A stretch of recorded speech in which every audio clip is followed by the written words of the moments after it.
Nous avons une université très pauvre, tout le monde s'en plaint. Nos étudiants ne coûtent pas cher. Par contre, nos élèves de classe préparatoire coûtent très cher.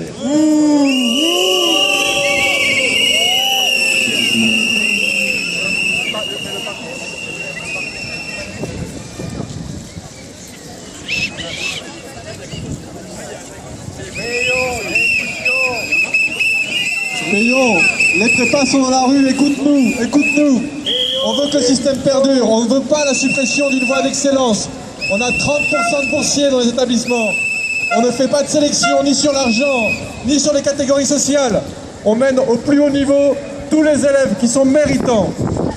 Ne pas casser l'ascenseur social. C'est pas ce qui marche, Payon, écoute-nous.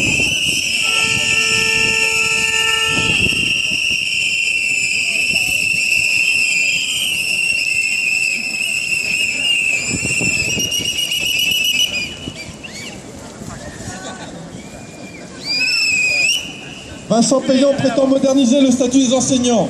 En réalité, il a pour projet de remettre en cause le statut de tous les personnels de l'éducation, demandant pour commencer le système des classes préparatoires.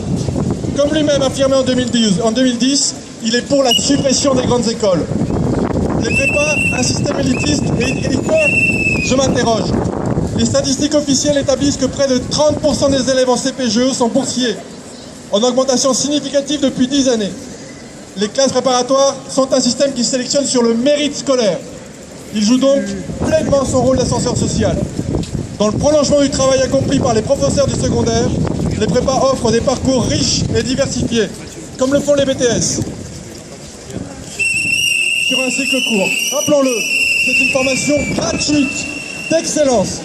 La disparition de ce système profiterait à des structures privées fondées sur une sélection par l'argent.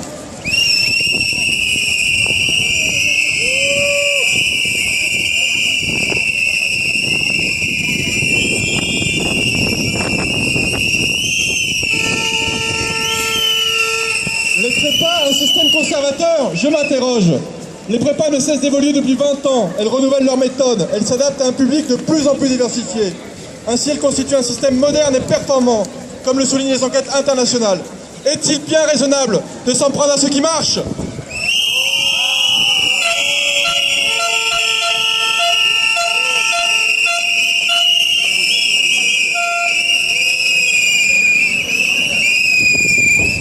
Des professeurs trop payés, je m'interroge encore. Les grilles de salaire des professeurs de CPGE et de BTS sont les mêmes que celles des professeurs agrégés travaillant en collège et lycée. Des aménagements permettent de prendre en compte des effectifs importants, 48 élèves par classe. La construction de cours de niveau post-bac pour préparer les étudiants aux épreuves exigeantes des concours. Le renouvellement annuel des programmes dans beaucoup de disciplines. Les heures dites supplémentaires, mettons des guillemets à supplémentaires, sont déterminées par le ministre de l'Éducation nationale. Le ministère reproche donc aux professeurs de classe préparatoire d'effectuer le service qu'il a lui-même défini afin d'économiser des postes.